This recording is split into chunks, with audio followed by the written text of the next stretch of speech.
미국이 영국, 프랑스와 함께 화학무기 사용 의혹을 받고 있는 시리아의 미사일 공격을 전격 감행했습니다. 시리아는 대공무기로 대응했고 러시아는 국제법 위반이라고 반발했습니다. 정부 비판성 기사의 댓글을 조작한 혐의로 구속된 민주당 당원 중 한 명이 민주당 김경수 의원과 상당 기간 동안 SNS로 긴밀히 연락했던 것으로 드러났습니다. 범행 동기를 놓고 다양한 해석이 나오고 있습니다. 세월호 참사 원인을 밝힐 수 있는 중요한 공간 가운데 하나인 세월호 기관실이 오늘 처음으로 공개됐습니다.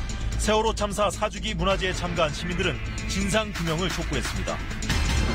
과거 최악의 인권 참사가 벌어진 형제 복지원 사건 당시 경찰은 승진 점수를 얻기 위해 평범한 시민들을 마구잡이로 복지원에 끌고 갔던 것으로 전해졌습니다.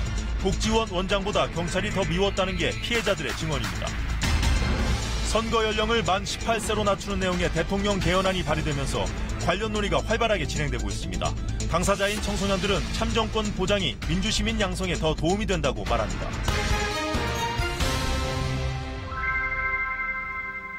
여러분 안녕하십니까? 4월 14일 토요일 KBS 9시 뉴스입니다. 화학무기 사용 의혹을 받고 있는 시리아에 미국과 영국, 프랑스군이 연합해 전격적으로 미사일 공격을 단행했습니다. 시리아 내 화학무기 관련 시설이 정밀 타격의 주요 대상이었습니다. 워싱턴 이재원 특파원의 보도입니다.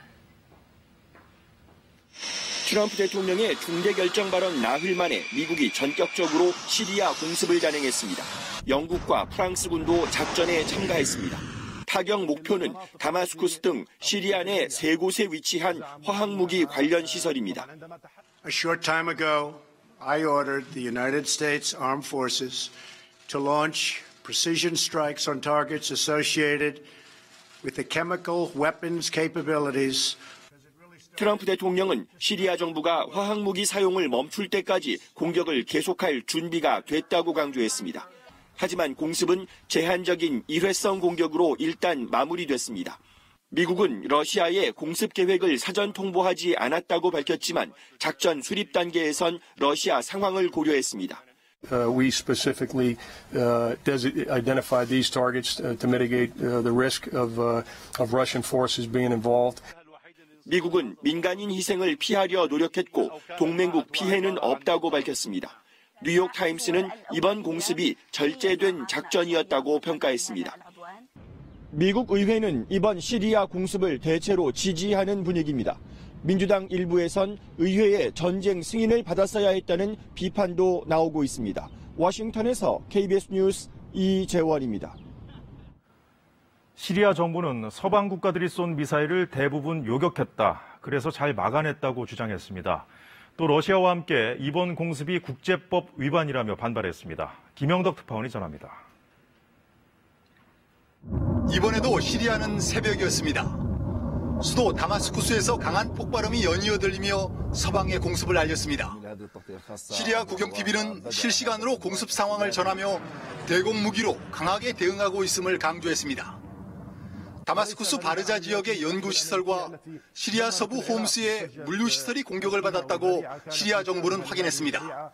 공습으로 3명이 다치고 군사시설 일부가 부서졌다며 시리아군은 공격을 막아냈다고 주장했습니다.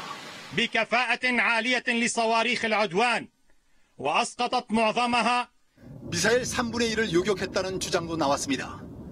시리아에 해군과 공군기지를 둔 러시아군의 첨단 방공망은 가동되지 않았습니다. Ни одна из крылатых ракет в зону российских средств ПВО не входила. Наши противовоздушные комплексы не применялись. 러시아는 앞서 서방의 공습 가능성을 경고해 시리아에 대비토록 했습니다. 러시아는 이번 공습이 국제법 위반이라며 유엔 안보리 긴급회의 소집을 요구했습니다. 두바이에서 KBS 뉴스 김영덕입니다. 시리아 정부군에 대한 공습은 1년 전에도 있었는데 또 공습이 이뤄진 배경은 뭐고 이번 공습을 어떻게 봐야 될지 취재기자와 얘기 나눠보겠습니다. 네, 박예스더 기자. 공습에 참가한 서방 국가 지도자들 공히 시리아가 레드라인을 넘어섰다 이렇게 말했는데 이 레드라인이 화학무기 사용을 의미하는 거죠? 그렇습니다. 사실 시리아 내전이 2011년부터 8년째입니다. 이 많게는 50만 명이 숨진 것으로 알려져 있는데 네. 왜 다른 건 놔두고 서방이 화학무기에 대해서만 반드시 응징을 하겠다고 하는 거냐 이렇게 궁금하실 수도 있는데요. 네네. 이 화학무기 사용은 국제법적으로 이유를 불문하고 전쟁 범죄에 해당을 합니다. 이 화학무기의 독특한 특성 때문인데 사용하기는 매우 쉬운데 이 통제를 하기가 매우 어렵습니다. 이 가스가 공기 중에 퍼져서 불특정 다수를 공격하기 때문에 민간인 피해를 막을 수가 없고요. 네. 치사율이 매우 높습니다. 견딜 수 없는 신체적 고통을 일으키고 무엇보다도 장기적으로 인체에 악영향을 미칩니다. 네, 1년 전 공습도 같은 명분으로 이루어지지 않았습니까? 그렇다면 그때하고 지금하고 달라진 게 좀 있을까요? 제 뒤 화면을 보실까요? 지난해 4월 4일에 시리아 아들리브 주에서 이 시리아 정부가 화학무기 공격을 했습니다. 네. 그러자 3일 뒤에 이 화학무기들을 실어 날랐을 것으로 추정되는 군용기가 이륙한 비행장을 향해서 미국이 단독으로 59발의 토마호크 미사일을 쐈는데 네. 이제 그로부터 딱 1주년이 되는 올해 4월 7일에 이번에는 동구타 두마에서 시리아 정부군이 화학무기 공격을 일으킨 겁니다. 이번에는 이 세 곳을 동시에 또 3개국이 동시에 100발의 이제 각종 미사일을 비원 폭격기까지 동원을 해서 쐈습니다. 네, 더 대규모 고강도 공격이라고 실제로 얘기를 했고 그래서 이제 특히 연구 저장 시설을 목표로 했다는 점에서 이 시리아의 생화학 무기 시설을 근본적으로 타격하겠다 이런 의지를 보인 셈입니다. 네, 박 기자, 그런데 이 공습이 일회성으로 이루어진 측면도 있고요. 정말로 화학무기를 근절할 정도의 공격으로 볼 수 있을까요? 그렇죠. 미국이 말 그대로 이 정밀 타격을 했는데 정밀 타격을 했다는 것은 목표로 했던 지점 이외에는 타격하지 않도록 매우 조심을 했다는 얘기거든요. 네. 이 미국은 시리아 화학무기 공격에는 확실히 응징을 하면서도 러시아와의 전면전은 피해야 됩니다. 이 시리아 내전을 둘러싼 국제구도를 잠깐 살펴보면 시리아 정부군을 러시아와 이란이 지원을 하고 있고요. 러시아는 일관되게 시리아는 화학무기 같은 걸 쓰지 않는데 서방이 썼다고 밀어붙여서 이 합법적인 시리아를 불법적으로 공격한다. 이런 입장이거든요. 그래서 미국이 공격을 한다고 할 때부터 너네의 공격은 러시아에 대한 공격이다. 미사일을 쏘면 우리가 격추하겠다. 이렇게 엄포를 놓기도 했는데 그런데 러시아는 막상 이번 공격이 있자 이번 공격이 시리아 내 러시아 방공망을 침범하지는 않았다고 얘기를 했습니다. 네, 그 미국과 러시아 모두 전면전으로 갈 수 있는 상황은 피한 건데 그래도 이렇게 제한적인 공격으로 과연 얼만큼 효과가 있을지 의문이네요. 그렇죠. 이게 이제 무엇을 위한 건가, 어떤 효과가 있을까 그런 의문이 당연히 제기가 됩니다. 이제 첫 번째 소극적인 목표는 더 이상 시리아 정부군이 화학무기를 사용하지 못하게 하는 거죠. 하지만 더 크게 보면 50만 명까지 이 살상하는 과정에서 일어난 민간인 피해를 더 이상 일어나지 않도록 막아야 됩니다. 그런데 이번 공격이 그런 효과를 발휘할 수 있을 것인가 하는 것은 미지수인데 이 미국의 기본 방향이 시리아 불개입이거든요. 그래서 최근에 그거를 믿고 러시아와 이란이 시리아 정부군을 지원을 해서 지금 정부군이 거의 반군 거점을 장악을 한 상황이에요. 그래서 이제 지금 마지막으로 마무리죠. 이 정부군이 완전히 내전을 승리로 끝장을 내기 위해서 이런 무자비한 공격을 무차별적으로 하고 있는 건데 그걸 막으려면 미국이 다시 개입을 해야 됩니다. 그런데 미국은 그렇게까지는 안 하고 싶은 거고. 그런데 이제 문제는 이란과 이스라엘이에요. 이란이 시리아에서 이 군사력을 확장한 것을 이스라엘이 매우 우려하고 있기 때문에 이 두 나라가 충돌을 한다면 미국이 모른 척할 수 없고 다시 개입을 해야 되고 그래서 이런 상황까지도 예상이 될 수 있는 면이 있기 때문에 시리아를 둘러싼 국제적 대립 구도가 당분간 쉽게 해소되기는 어려울 전망입니다. 네, 이번 공습이 얼마나 효과를 거뒀는지 조만간 알 수 있겠죠. 네, 말씀 잘 들었습니다. 네, 평창 동계올림픽 즈음 정부 비판성 기사에 공감 댓글을 조작한 사람들 잡고 보니 민주당 당원들이었고 이들이 구속됐다는 소식 어제 전해드렸는데요. 그런데 이들 중에 한 명이 민주당 친문 핵심인 김경수 의원과 SNS로 상당 기간 긴밀하게 연락했던 사실이 드러났습니다. 김준범 기자가 취재했습니다. 지난달 경찰이 구속된 민주당 권리당원은 3명입니다. 경찰은 이 가운데 48살 김모 씨의 휴대전화를 압수해 SNS를 분석하는 과정에서 김 씨가 민주당 김경수 의원과 접촉한 흔적을 확인했습니다. 지난 대선을 전후해서 김 씨와 김 의원이 SNS 메신저인 텔레그램으로 수백 건의 대화를 주고받은 겁니다. 주로 김 씨가 지지자들과 함께 문재인 당시 후보를 지지하는 다양한 활동을 했다는 소식을 전하면 김 의원이 이에 대해 고맙다고 답하는 방식이었던 걸로 전해졌습니다. 온라인 지지 활동에 대한 얘기도 대화로 오갔습니다. 대선이 끝난 이후엔 김 씨가 지인의 인사를 청탁하는 메시지를 김 의원에게 보낸 것으로 알려졌습니다. 어제 경찰은 압수한 휴대전화와 컴퓨터 등에 대한 디지털 포렌식 작업을 끝마쳤습니다.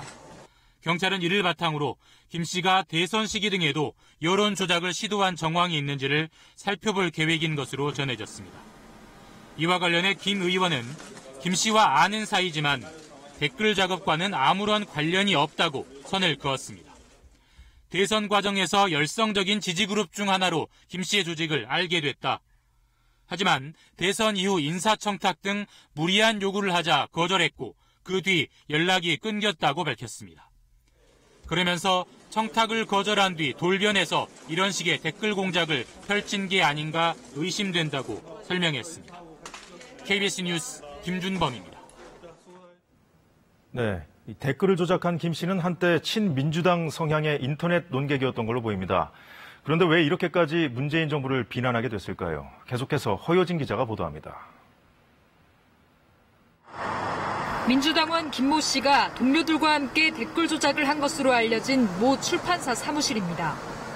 경기도 파주 출판단지의 한 건물을 여러 해 동안 빌렸었는데 무슨 출판 사업을 했는지 행적이 묘연합니다. 출판한 도서도 전무합니다. 출판사예요, 다. 넷가루 사무실이랑 이상한 느낌을 제가 좀 받았고 책을 안 만든단 말이에요. 써져 있었거든, 경공모라고. 이 관계자가 말하는 경공모란 김 씨가 운영한 인터넷 카페인 경제적 공진화 모임입니다.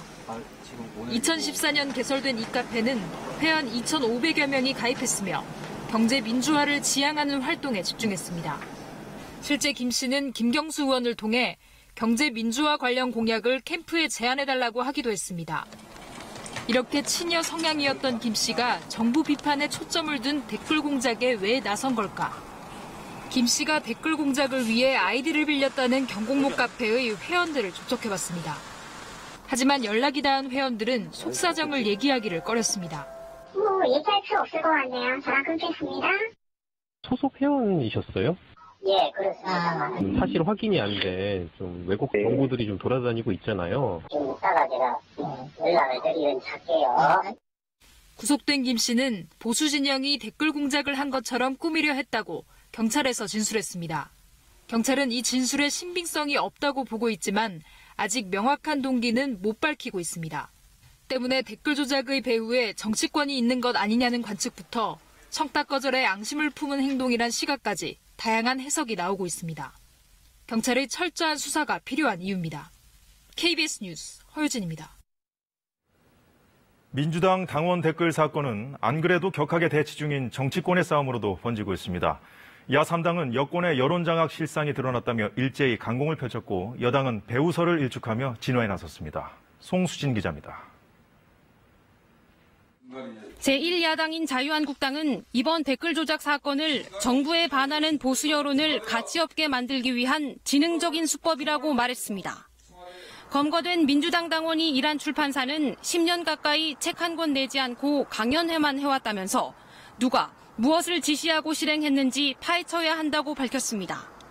사이버 인터넷 포털 장악 빅브라더 행태가 어떻게 이루어져 왔는지 철저히 수사하여 밝혀낼 것을 촉구합니다.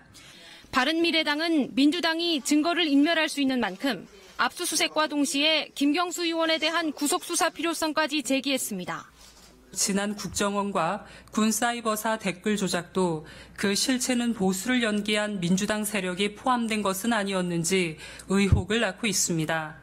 반면 더불어민주당은 이번 사건은 개인적 일탈에 따른 범죄 행위로 댓글을 쓴 사람을 보수 진영처럼 보이고자 했다는 이들의 범행 동기는 사리에 맞지 않는다고 말했습니다. 그러면서 댓글 조작 사건에 김 의원이 개입했다는 의혹 역시 사실이 아니라며 강하게 부인했습니다. 이들이 추천수를 조작한 평창올림픽 관련 댓글 등은 문재인 정부의 비판적인 내용이라는 점에서 더불어민주당의 이해와 철저하게 모순됩니다. 추미애 민주당 대표가 이번 사건이 심각한 의문을 던지고 있다며 진상조사단을 구성하겠다고 밝힌 가운데 잠시 뒤 9시 30분 김경수 의원은 국회에서 입장을 밝힐 예정입니다. KBS 뉴스 송수진입니다. 그동안 안전사고 위험 때문에 공개되지 않았던 세월호 기관실이 처음 모습을 드러냈습니다. 세월호 참사 원인을 밝힐 수 있는 중요한 곳 중 하나여서 관심을 모으고 있습니다. 유철훈 기자의 보도입니다. 목포 신항에 있는 세월호 기관실 안으로 들어갔습니다. 배관과 구조물이 어지럽게 얽혀있고 심하게 녹이 슬었습니다. 머리 위쪽에 녹슨 기계 장치들도 곧 떨어질 듯 아슬아슬합니다. 이 같은 위험 때문에 그동안 진입하지 못하다 안전 조치를 한 뒤 처음으로 기관실 일부가 공개됐습니다. 기관실은 엔진이 작동하는 곳으로 방향타를 움직이는 타기실과 함께 참사 원인을 규명할 수 있는 중요한 공간입니다. 세월호에서 가장 중요하게 침몰 원인을 중점적으로 조사할 수 있는 곳이 기관실과 타겟실. 세월호 외부에 지지대 32개를 세우는 등 선체를 세우기 위한 작업도 마무리 단계에 접어들고 있습니다. 세월호를 바로 세우면 현재 부두 바닥에 닿아 있어 아직 진입하지 못한 단원고 남학생 객실 등을 수색할 수 있어서 미수습자를 발견할 가능성도 있습니다. 자연 중에서 선수에서 중학까지는 수색을 거의 못했거든요. 선미만 했잖아요. 맞아요. 네. 아직도 나올 가능성은 좀 있겠죠. 선체조사위원회는 선박 내부 낙하물에 대한 추가 안전조치가 이루어지면 다음 달 세월호를 바로 세울 예정입니다. KBS 뉴스 유초롱입니다. 오늘 서울 도심에선 세월호 참사 4주기를 기리기 위한 다양한 행사들이 펼쳐지고 있습니다. 단지 추모에 그칠 것이 아니라 제대로 된 진상규명이 반드시 이루어져야 한다는 목소리가 이어졌습니다. 광화문 광장에 중계차 나가 있습니다. 홍진아 기자, 지금도 문화제가 진행되고 있는데요. 현장 분위기 어떻습니까? 네, 세월호 추모 문화제는 아직 진행 중입니다. 지금은 관객들과 함께하는 무대가 계속되고 있는데요. 밤이 되면서 많이 쌀쌀해졌는데도 촛불을 든 시민들이 이곳 광화문 광장을 가득 메우고 있습니다. 세월호 4주기 문화제 본행사는 저녁 7시부터 열렸습니다. 가수 전인권, 이상은, 임정득 씨의 노래가 이어지자 시민들도 함께 따라 부르며 문화제는 절정에 이르렀는데요. 단원고 희생학생들의 아버지, 어머니들로 구성된 4.16 가족 합창단이 무대에 오를 예정입니다. 이 무대가 계속되면서 눈물을 훔치는 시민들도 있었습니다. 가수들의 공연 중간엔 치유되지 않은 4.16의 아픔을 다룬 다양한 영상 작품들이 상영됐고 당시 희생된 찬호군의 아빠 전명선 씨가 무대에 올라 국민들이 관심 갖고 함께 해야지만 진상규명은 이뤄질 수 있다라고 말하기도 했습니다. 이번 문화제 본행사에 앞서 낮부터 시민들이 직접 참여하는 다양한 행사들이 이어졌습니다. 각자 노란 풍성을 든 수백 명의 시민들이 대형 리본띠를 만들기도 했는데요. 기억하고 행동하겠습니다라는 피켓 등으로 제대로 된 진상규명을 촉구하기도 했습니다. 세월호 4주기를 하루 앞둔 내일도 합동 분향소가 있는 경기도 안산과 세월호 선체가 있는 목포 신항 등에서도 추모 행사가 이어질 예정입니다. 또 모레 당일엔 안산 합동 분향소에서 정부 주관 합동 연결실이 열릴 예정입니다. 지금까지 서울 광화문 광장에서 KBS 뉴스 홍진아입니다. 4년이 지나도 세월호 참사를 기억하고 추모하는 마음은 여전히 뜨겁습니다. 4주기를 앞두고 세월호 참사를 다룬 영화들이 인기를 얻고 있습니다. 황정호 기자가 보도합니다. 평일 저녁 청소년센터 회의실이 영화관으로 변신했습니다. 상영 시간이 다가오자 삼삼오오 친구들이 모입니다. 세월호 참사를 다룬 영화를 보려고 대안학교에서 상영을 신청한 겁니다. 세월호 추모재단을 직접 만들어 운영하는 학생들의 반응이 뜨겁습니다. 우리들이 힘으로 좀 할 수 있는 것들을 찾아보고 있고 나 말고도 친구들하고 또 선생님들하고도 볼 수 있는 시간이 있어서 너무 좋은 것 같아요. 4.16 연대에서 만든 옴니버스식 영화인 공동의 기억 트라우마를 보기 위해 신청한 단체들이 100곳 정도입니다. 세월호 A사에 지금 침몰 중에 있습니다. 기소 구조 협조 좀 부탁드립니다. 세월호 침몰 원인을 추적한 다큐멘터리 그날 바다는 외신 기자 상영회를 따로 열 정도로 해외에서도 관심을 보였습니다. 2014년 사고 당시 세월호의 항로를 재구성해 침몰 과정을 재현했습니다. 시민들이 크라우드 펀딩을 통해 영화 제작비를 마련했습니다. 세월호가 잊혀지고 있다고 이제 그만하자 뭐 이런 분들의 목소리가 그 당시는 되게 컸는데 그게 아니라는 것을 깨닫게 됐어요. 세월호 진홍국이라는 평가를 받는 지슬 오멸 감독의 눈꺼풀이 1년 만에 재개봉해 관객들을 만나고 있고 남겨진 사람들의 이야기를 다룬 봄이 가도는 다음 달 전주국제영화제에서 처음 상영될 예정입니다. KBS 뉴스 황정호입니다. 평범한 학생과 직장인들을 형제복지원으로 강제로 끌고 온 사람들은 바로 경찰이었습니다. 생존 피해자들은 복지원 원장보다 경찰이 더 밉다는 말을 했습니다. 경찰이 왜 그랬을까요? 김수영 기자가 보도합니다. 1980년 2월 겨울방학을 맞아 오빠 집에 놀러간 9살의 박순희 양. 약속 시간보다 늦게 도착한 오빠가 부산진역을 뒤지는 사이 순희 양은 복지원으로 끌려가고 있었습니다. 수경 두 분이 와가지고 꼬마야 너 왜 거기 앉아있냐고 그래서 오빠 기다린다고 했더니 오빠 자기들이 오면 데려다 줄 테니까 받쳐서 14살의 최승우 군도 경찰에 끌려갔습니다. 하굣길이었습니다. 집에 가는 길인데 왜 내를 잡아가냐 막 거기에서 울고 집에 보내달라고 사정을 해줘. 이렇게 경찰에 끌려온 사람들은 1986년에만 전체 수용자의 83% 정도. 대부분 집 주소까지 있는데도 마구잡이로 복지원에 끌고 간 이유는 뭘까? 당시 경찰은 범죄 용의자를 잡아가둘 경우 2점의 근무 평점을 받았습니다. 형제복지원 입소는 5점이었습니다. 승진에 더 유리했던 것입니다. 게다가 뒷돈을 챙겼다는 주장까지 제기됐습니다. 형제복지원 그마들이 와가지고 가서 직원 보고 오늘 뭐 만원이나 2만원이나 3만원 얼마 준다 하는 거를 손을 들지.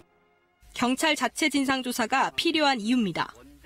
도대체 나를 왜 잡아갔느냐라고 하는 거거든요. 그러면 그 주체였던 경찰이 자기 반성을 하고. 이에 대해 경찰 인권침해 진상조사위는 2011년 이후 사건만 보기 때문에 30년이 넘은 형제복지원 사건 조사는 어렵다고 밝혔습니다. KBS 뉴스 김수영입니다. 선거권, 이 투표할 수 있는 권리는 몇 살부터 주어지는 게 맞을까요? 최근 발의된 대통령 개헌안에 선거 연령을 만 18세로 낮추는 내용이 담기면서 해묵은 논쟁거리인 청소년 선거권이 또다시 뜨거운 사회적 쟁점이 되고 있습니다. 당사자인 청소년들은 이 문제를 어떻게 바라보고 있는지 김채린 기자가 들어봤습니다. 온 국민의 뜨거운 관심 속에 치러진 지난 대선. 청소년들은 자신들이 외딴 섬처럼 느껴졌다고 말합니다. 세상을 바꾸기 위해 어른들과 함께 촛불을 들었지만 투표는 할 수 없었기 때문입니다. 온 나라는 떠들썩한데 뭔가 제가 분리된 것처럼 느껴졌어요. 이렇게 세상이 바뀌는 데 기여를 했는데 회의감이 많이 들었어요. OECD 34개 회원국 가운데 선거 연령을 만 19세 이상으로 정한 곳은 한국이 유일합니다. 선관위와 인권위 등도 시대 상황을 반영해 선거 연령을 낮출 것을 제안했지만 번번이 반대에 부딪혔습니다. 투표권을 줄 만큼 청소년이 성숙하지 못하다는 겁니다. 성숙과 미성숙이 그 선거 참정권 부여의 판단 기준이 될 수 없다고 생각하거든요. 구성원이니까 참정권을 당연히 부여해야 한다고 생각합니다. 도대체 어떻게 정의 내릴 수 있는 건지, 뭐 대졸한테만 줄 건가? 말도 안 되잖아요, 사실. 그건 차별이잖아요. 교육 현장이 정치화될 거란 우려에 대해서는 어떻게 생각할까? 학교에서 교육 이념 중에 제일 핵심이 민주시민으로 양성하는 거잖아요. 근데 어떻게 학교 안에서 정치 이야기를 안 하고 민주시민이 뚝딱 이렇게 졸업만 하면 탄생이 될 수 있다고 이야기하는지. 성인과 똑같이 정치에 영향을 받는데도 자신들의 목소리는 허공의 메아리가 되는 현실이 답답하기만 합니다. 교육 관련 현안에 대해서 사실 대상은 저희 학생 청소년인데 저희의 입장을 얘기할 수가 없잖아요. 저희의 지금 존재 자체가 부정되고 있다고 생각해요. 삭발식까지 하며 흔들림 없이 거리를 지키는 데는 분명한 이유가 있습니다. 18세 선거권이 보장된다고 해서 당장 비청소년과 청소년이 동등해질 거라고는 예상하지 않아요. 다만 그렇게 나아가는 발걸음이 될 거라고 시작해요. 첫 발걸음. KBS 뉴스 김채린입니다. 갈수록 심각해지는 미세먼지와 황사 때문에 공기 질에 대한 걱정과 관심이 많아지면서 요즘 실내의 정원을 가꾸는 분들이 부쩍 늘고 있습니다. 살아있는 공기청정기로서 과연 효과는 어느 정도인지 이윤희 기자가 살펴봤습니다. 싱그러운 녹색이 가득한 이곳. 건물 안에 들어선 수직 정원입니다. 다양한 식물이 숨쉬는 공간. 맑은 공기를 찾는 직장인들의 쉼터입니다. 미세먼지가 요즘 심하잖아요. 그래서 목이 칼칼하고 막 그런 느낌이 드는데 이곳에 오면은 숨을 크게 들여 마셔도 속이 후련한 듯한 그런 느낌이에요. 집안 거실도 화초가 차지했습니다. 부엌과 공부방, 화장실까지. 식물 종류만 10가지가 넘습니다. 미세먼지 여파로 일상 속 녹색 공간이 주목받으면서 공기정화용 식물 수요도 급증하고 있습니다. 효과를 실험해봤습니다. 밀폐된 유리 상자 안에 식물을 넣고 미세먼지를 발생시킵니다. 4시간 뒤 미세먼지 농도는 식물을 넣지 않은 공간의 5분의 1 수준입니다. 잎의 앞면은 여기 왁스층이 발달되어 있는데 미세먼지가 이렇게 흡착이 돼서 제거되는 거고, 뒷면을 보면은 기공이 있는데 공기가 들어갈 때 미세먼지가 같이 흡수돼서. 잎의 형태에 따라 관리법도 다릅니다. 잎이 넓은 식물은 젖은 수건으로 결을 따라 닦아줍니다. 잎이 가늘고 털이 난 식물들은 30분가량 물에 담갔다 꺼내면 흡착된 오염물질이 제거됩니다. 화분의 물은 일주일에 한 번 정도 갈아주는 게 좋습니다. KBS 뉴스 이윤입니다. 경로당 같은 곳 주변엔 실버존이라는 노인 보호구역이 지정됐습니다. 어린이 보호구역인 스쿨존과 비교해 관리나 단속이 너무나 허술해서 있으나 마나한 것 아니냐는 지적이 나오고 있습니다. 조정아 기자가 취재했습니다. 승용차 앞으로 70대 노인이 갑자기 튀어나옵니다. 도로를 무단 횡단하던 이 노인 역시 달려오는 차량을 피하지 못합니다. 지난해 교통사고 보행 사망자 1,700여 명 가운데 65살 이상 노인 보행자가 절반이 넘습니다. 사고 대처가 늦기 때문입니다. 노인들을 보호하기 위해 경로당이나 복지관 주변에 설치한 노인 보호구역입니다. 시속 30km의 속도 제한을 지키는 차량은 거의 없습니다. 건너오다가 차가 갑자기 오니까 이 지팡이 짚고 다니는 사람들 넘어진 사람도 있어요. 그래. 주정차가 금지된 이 노인 보호구역은 아예 주차장으로 변했습니다. 도로 바닥에는 이렇게 노인 보호구역 표시가 돼 있지만 대부분 흐릿하게 지워져서 쉽게 눈에 띄질 않습니다. 3년 전 노인 보호구역에서 교통법규를 위반하면 과태료를 일반 도로의 최대 2배까지 내도록 법이 강화됐습니다. 하지만 실제 단속은 거의 이루어지지 않고 있습니다. 어린이 보호구역 같은 경우 실제는 딱지가 많이 불편해 돼 있는데 노인 보호구역은 그렇지 않거든요. 그렇기 때문에 좀 하기 어려움이 있는 거예요. 전국의 노인 보호구역은 모두 750여 곳에 이르지만 관리 부실로 무용지물로 전락하고 있습니다. KBS 뉴스 조정아입니다. 태국에서는 세계적인 축제로 자리매김한 신년 물축제 송크란이 시작됐습니다. 그런데 이 기간 음주 교통사고는 물론 성추행 사건도 많이 발생해 관광객들의 주의가 필요합니다. 유석조 특파원이 보도합니다. 방콕 카오산 로드를 꽉 메운 사람들. 서로 물을 끓이고 물총을 쏘아댑니다. 옷이 다 젖어도 화를 내는 사람은 없습니다. It's amazing. It's like such a good atmosphere. It's like bringing everyone together. Like you got different ages, different nationality. 다 친해지고 노시고 그냥 되게 스트레스 풀고 더운데 이렇게 물 쏘는 그런 문화가 좋은 것 같아요. 송크라는 죄와 불운을 씻기 위해 불상에 물을 뿌리던 전통 의식이 물축제로 발전한 것입니다. 송크란이 축제의 장이긴 하지만 이 기간에 워낙 사고가 많이 발생하기 때문에 관광객들은 주의를 기울여야 합니다. 특히 물놀이를 빙자한 성추행 사건이 급증하고 있습니다. 길을 막고 강제로 얼굴을 만지거나 입을 맞추는 경우도 있습니다. 송크란 때 태국 여성의 59%가 성추행을 경험했다는 한 시민단체의 조사 결과도 나왔습니다. ไม่ชอบแบบหนูนั่งอยู่บนรถแล้วเขามาจับอย่างรูปอย่างเงี้ยก็ไม่ชอบเหมือนกันนะคะ 음주운전도 문제입니다. 지난해 송크란 기간 중 교통사고로 390명이나 숨졌는데 60%가 음주운전 사고였습니다. 태국 정부는 음주운전 적발 시 즉각 구금하겠다고 밝혔지만 송크란 음주 교통사고는 해마다 늘고 있습니다. 방콕에서 KBS 뉴스 유석주입니다. 간추린 뉴스입니다. 미국이 우리나라를 환율 조작국으로 지정하지 않는 대신 관찰 대상국에 포함시켰습니다. 미 재무부는 반기 환율 보고서를 통해 한국 외환시장에 대한 면밀한 모니터링을 지속하겠다면서 투명하고도 시의적절한 방식으로 외환시장 개입 내역을 신속히 공개하라고 압박했습니다. 지난해 12월 이대 목동병원 신생아 집단 사망 사건과 관련해 업무상 과실치사 혐의로 구속됐던 주치 조수진 교수가 법원의 구속 적부심에서 보증금 1억 원을 내는 조건으로 풀려났습니다. 강원도 양구에선 쌉싸름하고 향긋해 봄철 입맛을 돋우는 곰취가 한창 수확되고 있습니다. 두릅과 산마늘 등 산나물들이 제철을 맞으면서 봄축제도 잇따라 열립니다. 김영준 기자입니다. 강원도 양구의 해발 400여 미터에 위치한 산촌마을. 비닐하우스 안에 파릇파릇 봄나물이 자라고 있습니다. 쌉쌀하면서도 입안에 남는 향이 일품인 곰취입니다. 향이 가득하죠. 이거 지금 향기가 원래가 이거 품종이 좋은 거니까. 손바닥만하게 먹기 좋은 크기로 자라면서 수확하는 손길이 바빠졌습니다. 곰취에는 섬유질과 칼슘 등이 많이 들어있어 건강식으로 알려지면서 갈수록 인기가 높아지고 있습니다. 낮과 밤의 기온차가 큰 고지대에서 자라다 보니 식감과 향이 뛰어납니다. 향이 좀 쓰면서도 이게 약간 희한한 맛이 나요. 표현하기는 좀 그렇지만 돼지 삼겹살 그거 고기를 싸 먹으면 제일 맛있어요.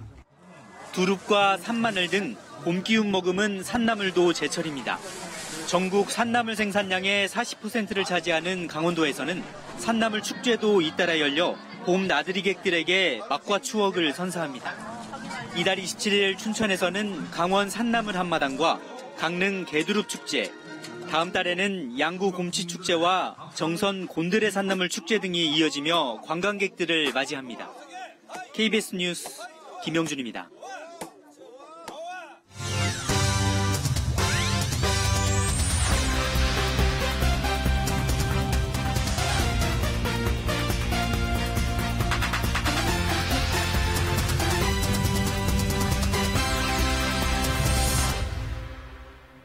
안녕하십니까.